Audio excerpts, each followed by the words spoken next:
Så vil vi lige prøve at vise en lille video omkring trækket på sådan en klippermaskine her. Der er nogen, der efter et stykke tid har problemer med, at de ikke vil trække ordentligt på trækket hernede.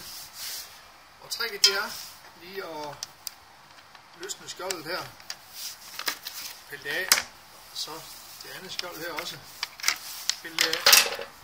Og så har vi gearmekanismen herinde, som man kan se.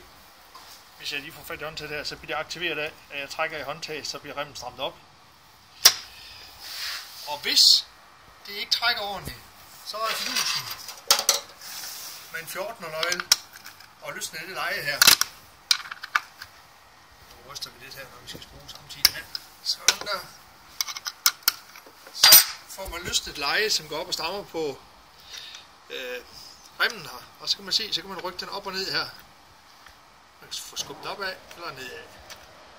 Og så er tricket at få den lige nøjagtigt stram nok til, at den strammer remmen op, men heller ikke så stram, at den begynder at løbe rundt, når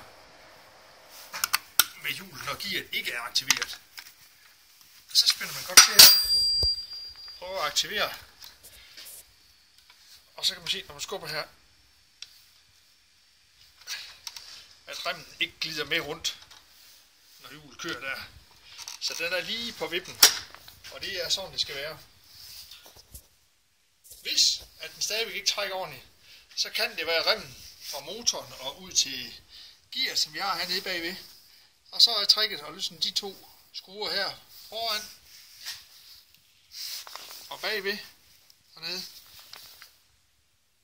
Og så kan man simpelthen skubbe gearet fremad, så man strammer remmen op fra motoren og ud til gearet og spænde den fast igen.